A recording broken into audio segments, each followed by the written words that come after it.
हरे कृष्णा।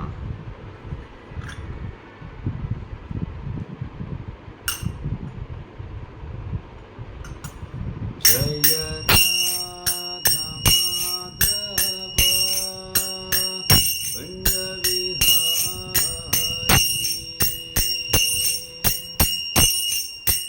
राधा माधव कुंज विहारी।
हरे कृष्णा। वाञ्छाकल्पतरुभ्यश्च कृपासिन्धुभ्य एव च पतितानां पावनेभ्यो वैष्णवेभ्यो नमो नमः। आज के इस भागवत कथा में आप सभी वैष्णवों का स्वागत है। आप सभी लोग मुझे आशीर्वाद दें कि मैं भगवान कृष्ण और प्रभुपाद जी की प्रीत्यर्थ कुछ शब्द बोल सकूं। तो य केनपि अति भाग्येन जात श्रद्धेतु अस्य सेवने न अति आसक्तो न वैराग्य भात अस्य अधिकार्यसु। कौन भाग्यकारो संसार क्षणमुख होय साधु संगे तबे कृष्ण रति उपजय। तो भगवान कृष्ण की सेवा में किसकी रति उत्पन्न होती है? यह केनपि अति भाग्येन, जिनका अतिशय भाग्य है, जिन्होंने बहुत सुकृत किए हुए पिछले जन्मों में, उनकी रति उत्पन्न होती है। कौन भाग्यकारो संसार क्षयन्मुक्त होय साधु संगे तबे, तब साधु संग से भगवान कृष्ण में रति उत्पन्न होती है। तो आज का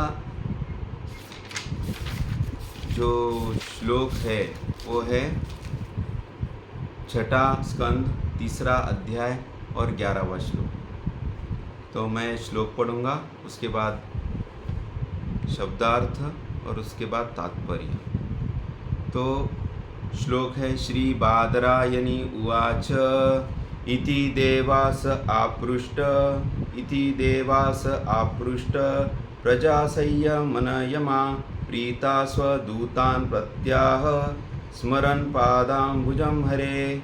श्री बादरायणी उवाच इति देवा स आपृष्ट प्रजासय्य मनोयमा प्रीता स्वदूतानां प्रत्याह स्मरन् पदाम्बुजं हरे।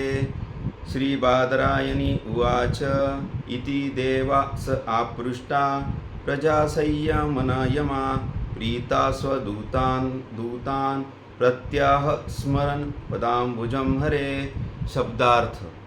श्री बादरायणी उवाच, सुखदेव गोस्वामी ने कहा, इति इस प्रकार, देवाहा देवता, स वह, आपृष्ट पूछे जाने पर, प्रजासय्य मनयमा यमराज जो जीवों पर नियंत्रण रखते हैं, प्रीताहा प्रसन्न होकर, स्वदूतान अपने सेवकों को, प्रत्याह उत्तर दिया, स्मरण करते हुए, पादाम्बुजम चरण कमलों का, हरे भगवान हरि के।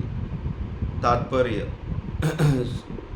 श्लोक का शब्दार्थ और अभी ये इस प्रकार है। श्री सुखदेव गोस्वामी ने कहा, इस प्रकार पूछे जाने पर जीवों के परम नियंता यमराज अपने दूतों से नारायण का पवित्र नाम सुनकर उन पर परम प्रसन्न हुए।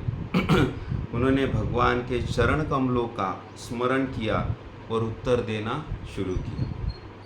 तात्पर्य। जीवों के शुभ तथा अशुभ कर्मों के परम नियंता शील यमराज अपने सेवकों पर अत्यधिक प्रसन्न हुए, क्योंकि उन्होंने उनके राज्य में नारायण के पवित्र नाम का उच्चारण किया था। यमराज को ऐसे लोगों से पाला पड़ता है जो नीरे पापी होते हैं और नारायण को नहीं समझ पाते हैं। फलस्वरूपी जब दूतों ने नारायण नाम का नाम लिया तो यमराज अत्यधिक प्रसन्न हुए, क्योंकि वे भी एक वैष्णव है। ओम नमो भगवते वासुदेवाय। ओम नमो भगवते वासुदेवाय। ओम नमो भगवते वासुदेवाय।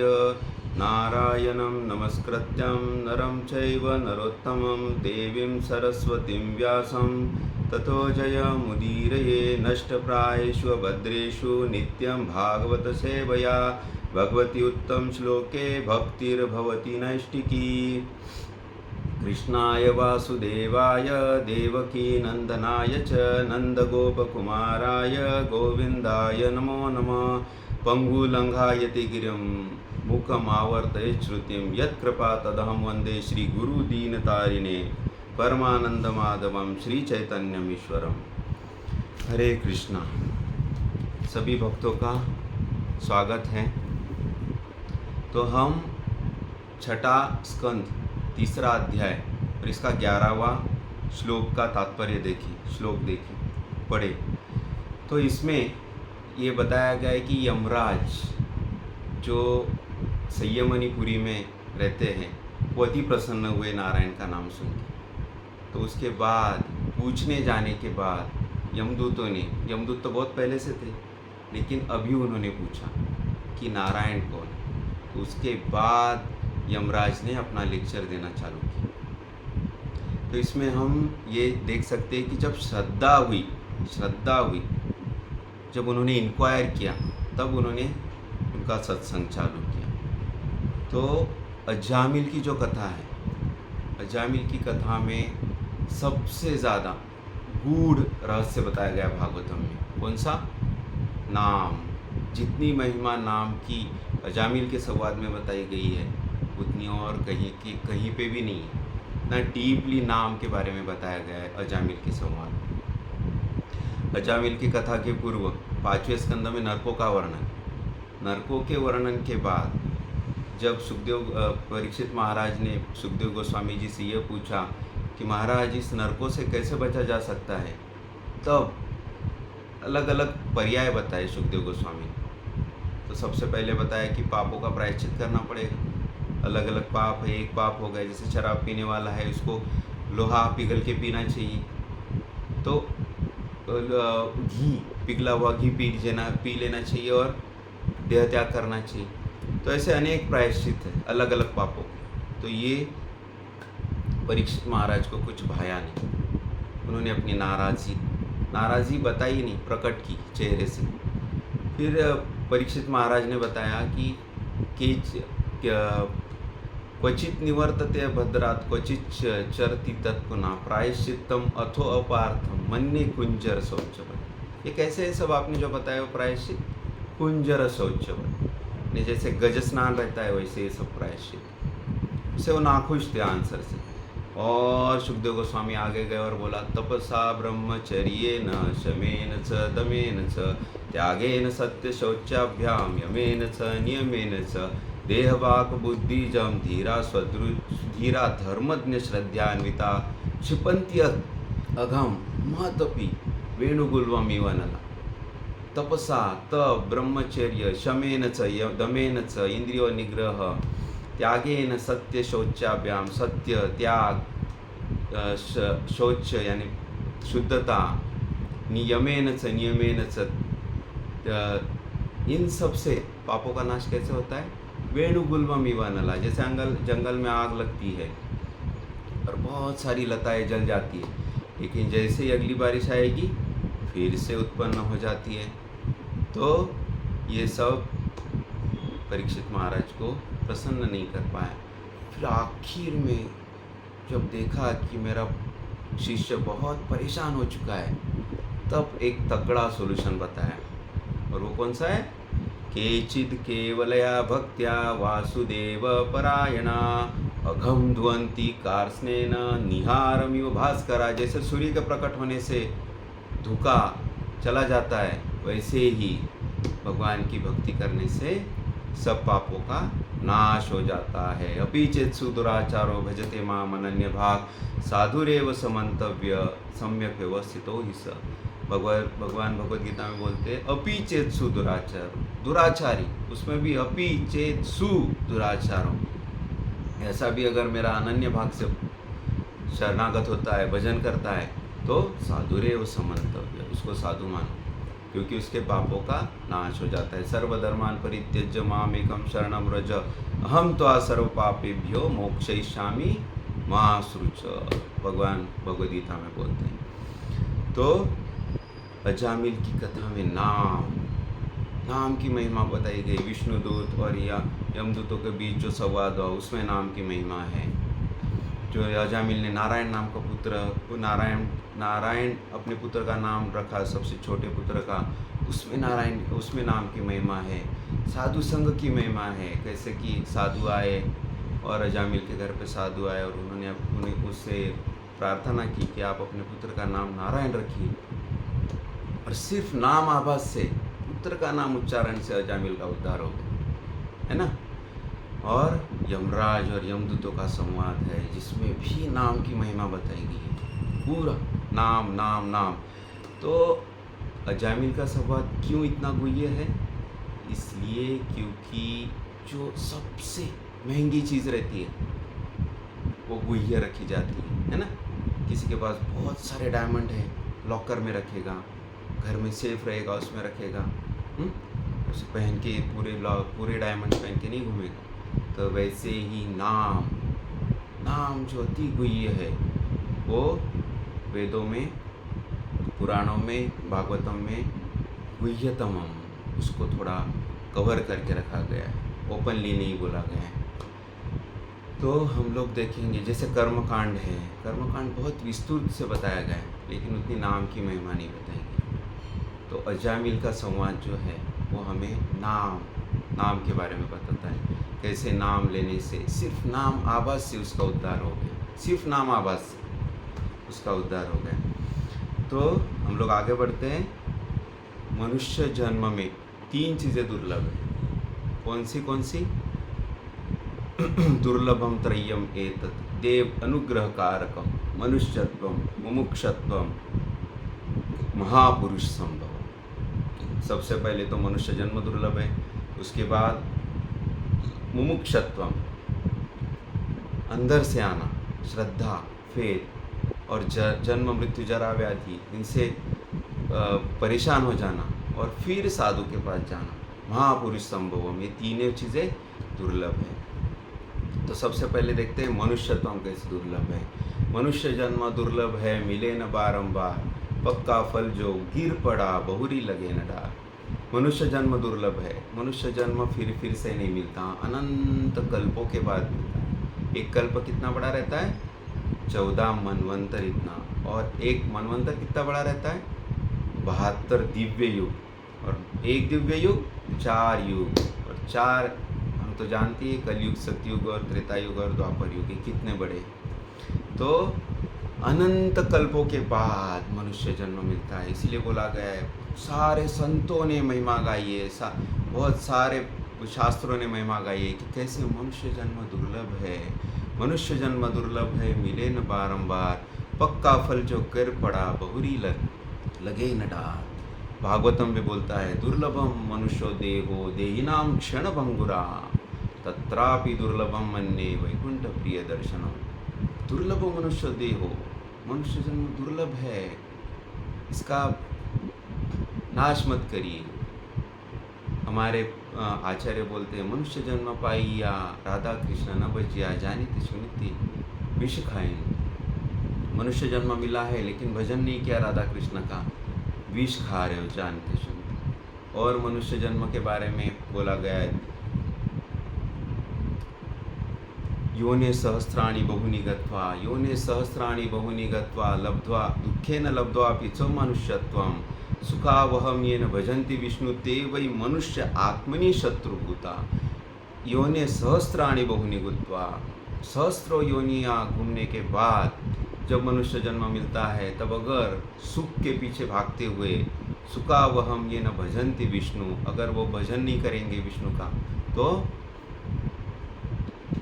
देखो खुद के दुश्मन है, वो खुद के दुश्मन है, शत्रु है खुद के। और आगे अवधूत ब्राह्मण क्या बोलते हैं? लब्ध्वा दुर्लभम इदम बहु संभवान्ते मनुष्यम अर्थदम अनित्यमपि धीरा, तूर्णम यतेत न पतेत मृत्यु यावत, निःश्रेयसाय विषय खलु सर्वत्र स्यात्। अवधूत ब्राह्मण बोलते हैं, भागवतम में 11वें स्कंद में ये संवाद आता है कि मनुष्य जन्म दुर्लभ है। लब्ध्वा दुर्लभम इदम बहु संभवान्ते मनुष्यम अर्थदम अनित्यम, अनित्य है, अर्थदम साध्य कराने वाला है, साथ हमारी जन्म मृत्यु जरा व्याधि के दुख को हमको दुख मुक्त कराने वाला है। तो तुरंत अगर तूर्णम यतेत न पतेत मन मृत्यु यावत, जब तक मृत्यु आएगा तब तक अगर प्रयत्न नहीं करते हैं तो मुश्किल है।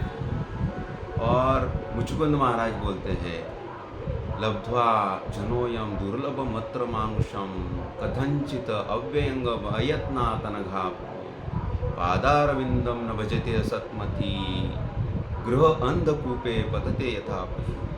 मुचुकुंद महाराज 10वें स्कंद में भगवान से बोलते हैं कि इतना दुर्लभ मनुष्य जन्म मिलने के बाद कथनचित अव्ययंगम अयत्नात्, कोई भी प्रयत्न नहीं किया, अपने आप मिल गया है, बड़े भाग्य से मिल गया है। पादारविंदम न भजते असतमति, भगवान के जो पादारविंद है उनका भजन नहीं करते। गृह अंधकूपे पतते यथा पशु, गृह अंधकूपे, गृह में, गृह अंधकूपे, अंधा कुआ है, अंधेरा कुआ, उसमें गिर जाते हैं वो अनंत जन्मों के लिए।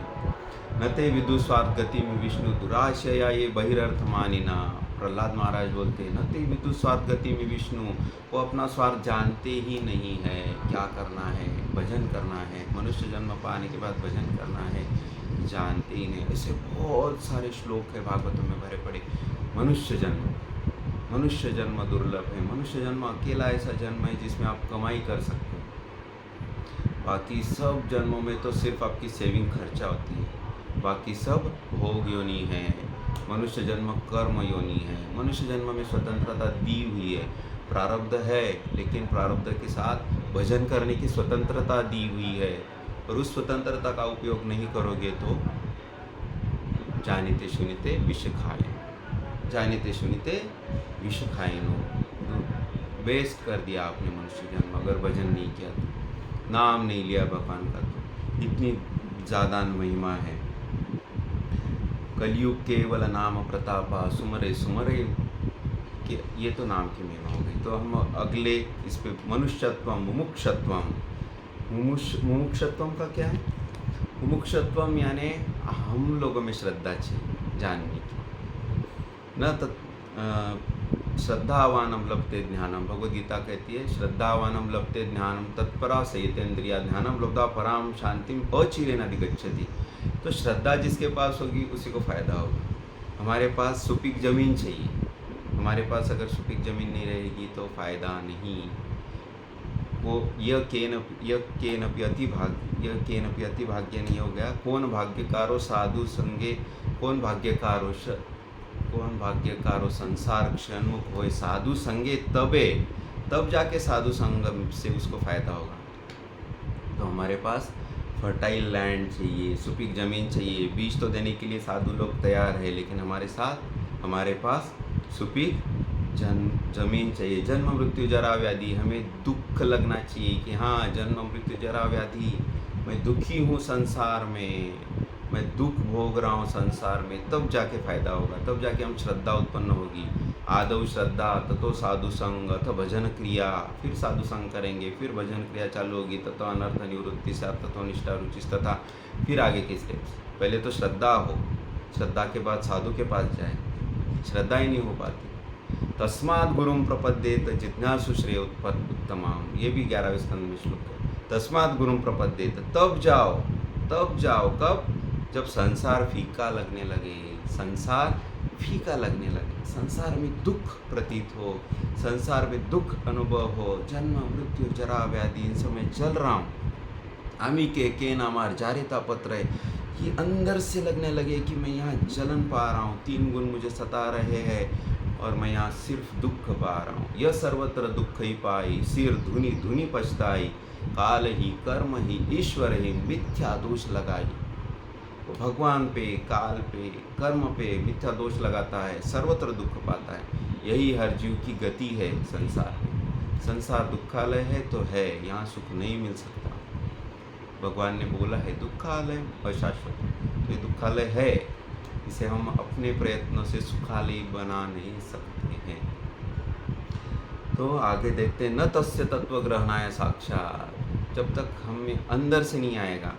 न तस्य तत्व ग्रहणाय साक्षात वरीयसामपि वाचा समासन स्वप्ने निरुक्त्या गृहमेधि सौख्यम, गृहमेधि सुख जो है वो हमें स्वप्न की तरह जब तक नहीं लगते, तब तक ब्रह्मा भी आए हमारे सामने उतर के तो भी हमें समझा नहीं सकेंगे।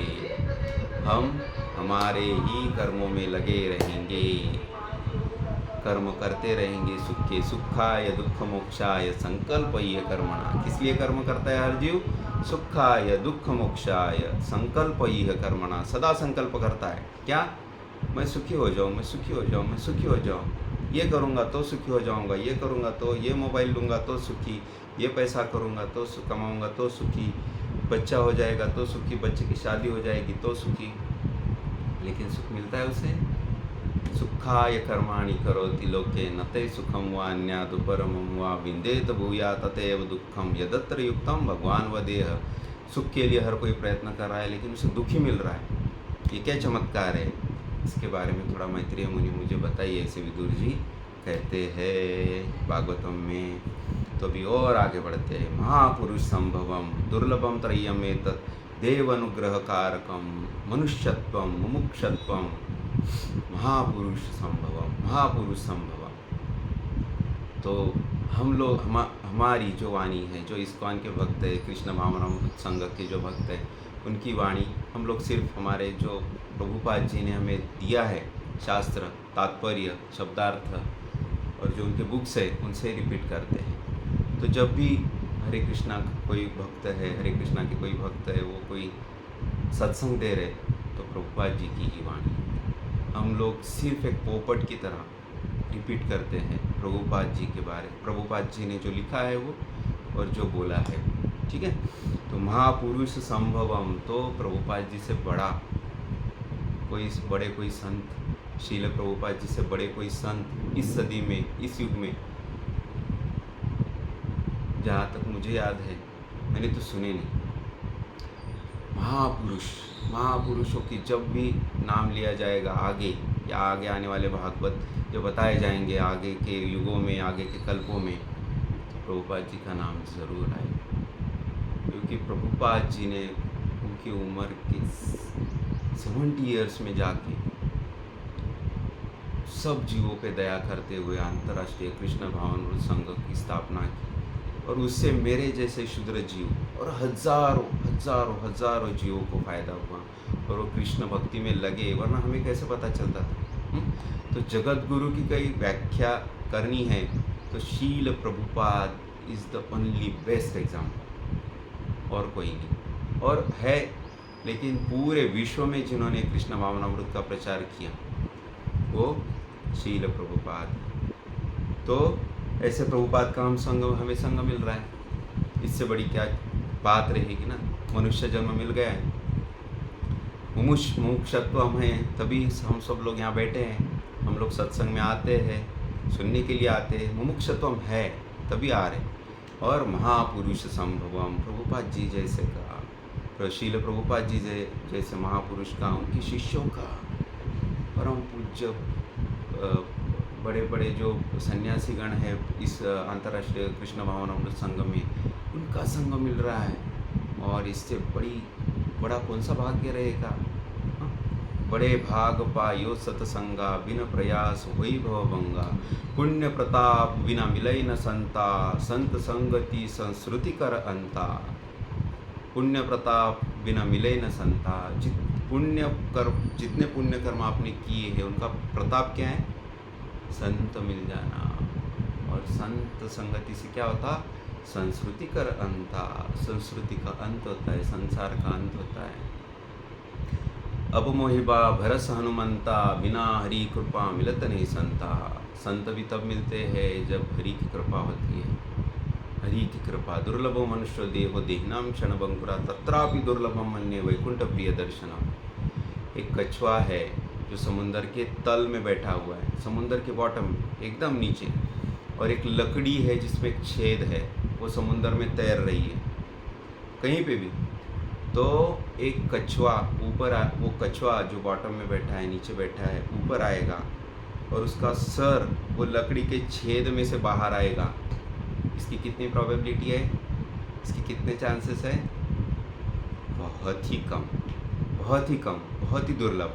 उतना ही दुर्लभ है मनुष्य जन्म और उसके साथ सत्संग भी उचित व्यक्ति का, वरना सत्संग तो आजकल बहुत सारे हैं। अगर कोई ठगना चाहता है, ठगे जाना चाहता है तो ठगने वाले बहुत लोग।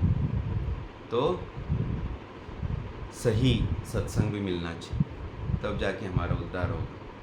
ठीक है। तो मैं दुर्लभो मनुष्यो देहिनाम क्षण भंगुरा, तत्रापि दुर्लभम मन्ये वैकुंठ प्रिय दर्शनम। कृष्ण भक्ति जन्म मूल है साधु संग, कृष्ण प्रेम जन्म त्यों पुनः मुख्यांग। कृष्ण भक्ति का जन्म ही तब होता है जब साधु संग होता है। तो देखिए प्रभुपाद की कितनी कृपा है। प्रभुपाद ने जगह जगह, प्रभुपाद के जो शिष्य है, शिष्यगण हैं, उन्होंने जगह जगह इस अंतर्राष्ट्रीय कृष्ण भावनामृत के सेंटर खोल के रखे। हम जाके वहाँ पे संग कर सकते हैं। किनका? प्रभुपाद जी का, डायरेक्टली प्रभुपाद जी का, उनके बुक्स के माध्यम से, उनके प्रीचिंग के माध्यम से, उनके लेक्चर्स के माध्यम से। तो कृष्ण भक्ति जन्म मूल है साधु संग। कृष्ण भक्ति का जन्म ही तब होता है जब साधु संग करते हैं। और कृष्ण प्रेम जन्म त्यु पुनः मुख्यांग, और कृष्ण प्रेम का जन्म होने के लिए पुनः मुख्यांग क्या है? साधु संग। साधु संग, साधु संग सर्व शास्त्रे कहे, लव मात्र साधु संगे सर्व सिद्धि होए। चैतन्य चरितामृत। तो साधु संग की बड़ी महिमा है। साधु संग सर्व शास्त्रे कहे। साधु संग करिए। साधु संग, साधु संग की भगवत कीर्तन, भागवत श्रवण, मथुरावास, श्रीमूर्ति श्रद्धा सेवन, यही सर्व साधन श्रेष्ठ, यही पंचांग, कृष्ण प्रेम जन्मा, यही पंचेर अल्प संग, ये 5 अंग है साधु संग। भगवत कीर्तन यानी नाम लेना और कीर्तन करना, और भागवत श्रवण, भागवत, श्रीमद् भागवत, भगवद गीता, इनका श्रवण करना, मथुरावास, धाम का वास करना, और 5वां श्री मूर्ति श्रद्धा सेवन। 5 श्री मूर्ति का श्रद्धा सेवन। इनमें भी सबसे पहला कौन सा है? साधु संग। तो साधु संग सर्वशास्त्रे कहे, लव मात्र साधु संगे सर्व सिद्धि। संसारे अस्मिन् क्षणार्धेनपि सत्संगा शेवधि नृणाम। आधा सेकंड का भी संग किसी संत का, महापुरुष का, हमारी जो आयुष्य है उसको सफल बना सकता है। भागवत यानी भागवतम में कितने सारे ऐसे एग्जाम्पल है। ध्रुव महाराज नारद मुनि का संग मिला, प्रहलाद महाराज नारद मुनि का संग मिला। ये बड़े बड़े भागवत बने किससे? साधु संग से। वाल्मीकि ऋषि, वाल्याकोड़ी, जिनको राम भी बोलते नहीं आ रहा था, जिन्होंने मरा मरा मरा मरा अखंड राम नाम बोल के वाल्मीकि ऋषि बने, पर उन्होंने राम भगवान के अवतार के पहले ही रामायण लिखा। तो ये रामायण की बात होगी। और भागवतम में रघुगण और जड़ भरत महाराज का संवाद, साधु संग। और परीक्षित महाराज और सुखदेव गोस्वामी, साधु संग। परीक्षित महाराज का जीवन सफल हो गया साधु के संग से। और अजामिल को भी नाम, नारायण नाम साधु की संगत से ही, साधु लोगों ने ही नाम रखा था अजामिल के पुत्र का। फिर प्राचीन बरही राजा, प्राचीन बरही, इनको नारद मुनि का संग मिला। फिर प्रचेतास, इनको नारद मुनि का संग मिला। फिर विदुर जी, जिनको संग मिला मैत्रेय मुनि का। तो ऐसे भागवतम में साधु संग की महिमा भी बहुत बताई गई है। तो साधु संग पहला अंग है, सबसे इम्पोर्टेंट अंग है 5 अंगों में से साधु संग। तो आगे बढ़ते हैं। साधु संग मिलता कैसे है? मुख्यतः नारद भक्ति सूत्र बोलता है, मुख्यतः महत्कृपयैव भगवत्कृपालेशाद्वा। मुख्यतः महत्कृपयैव, मुख्यतः महत कृपा से मिलता है। यानी जो महत साधु है, बड़े बड़े संत है, उनकी कृपा से मिलता है। क्या? भक्ति, शुद्ध भक्ति। नारद भक्ति सूत्र में नारद मुनि ने बताया, लभते अपि तत्कृपयैव। महत संग कैसे मिलेगा? लभते अपि तत्कृपयैव, भगवान की कृपा से ही मिलता है। जो हम लोग आज जुड़े हुए अंतर्राष्ट्रीय कृष्ण भावनामृत संघ से, ये कोई ऐसे ही नहीं जुड़े हुए, हमारे ऊपर भी भगवान की कृपा हुई है, तब जाके हम श्रद्धा की और अंतर्राष्ट्रीय कृष्ण भावनामृत संघ से जुड़े। लभते अपि तत्कृपयैव तदैव साध्यताम। नारद भक्ति सूत्र फिर से बोलते हैं नारद मुनि कि तदैव साध्यताम, उसके लिए प्रयास करो, उसके लिए प्रयास करो। महत्संगा तु दुर्लभो अगम्य अमोघश्च दुर्लभ है, समझने में कठिन है, महत्संगा। तो ये हो गया 3 चीज़ें। दुर्लभम त्रय्यमेतत्, देव अनुग्रह कारकम, भगवान की जब कृपा होती है तब ये 3 चीज़ें मिलती है। हम कतार में खड़े हैं 84 लाख योनि की, हमें बाहर निकाला जाता है और फेवर करके मनुष्य जन्म दिया जाता है कि चलो अभी भगवान की कृपा करके, भगवान की अहेतु की कृपावश हमें मनुष्य जन्म मिलता है। और मनुष्य जन्म मिलने के बाद हमने क्या करना चाहिए? भजन भक्ति करनी चाहिए, जैसे कि अजामिल के संवाद में बताया गया है। तो अजामिल की कथा में सत्संग की महिमा तो आगे नाम की महिमा। नाम चिंतामणि कृष्ण चैतन्य रस विग्रहा, पूर्ण शुद्धो नित्य मुक्तो अभिन्नत्वम नाम नामिनो। तो नाम की महिमा तो हम गा ही नहीं सकते। जैसे एक पंछी, छोटा सा चिड़िया है, वो आकाश में कितना उड़ सकती है? कितना उड़ेगी? हाँ, उसकी एक लिमिट है, उतना ही उड़ सकती है। वो बोलेगी मैं पूरा आकाश नाप लूँगी, आप पूरे आकाश में उड़ूंगी। ये पॉसिबल है क्या चिड़िया के लिए? नहीं। वैसे ही नाम की महिमा गाना मरते मनुष्य के लिए पॉसिबल नहीं है, क्योंकि नाम की महिमा अगाध है, जिसको शास्त्र भी नहीं गा पाते। हरि अनंता, हरि कथा अनंता। हरि अनंत है और हरि कथा भी अनंत है। वैसे ही हरि का नाम भी अनंत है, क्योंकि नाम चिंतामणि कृष्ण चैतन्य रस विग्रहा, पूर्ण शुद्धो नित्य मुक्तो अभिन्नत्वम नाम नामिनो। नाम और नामी अभिन्न है, भगवान और भगवान का नाम अभिन्न है। इसलिए नाम की महिमा गाना उतना ही दुर्लभ है जितना भगवान की महिमा गाना। जैसे शेषनाग जी अनंत मुखों से, अनंत काल से भगवान के गुणों का और लीलाओं का वर्णन करते, लेकिन वो पूरी नहीं होती। वैसे ही नाम भी है, नाम की महिमा हम चाहे तो भी नहीं गा सकते, पूरा नहीं होगा।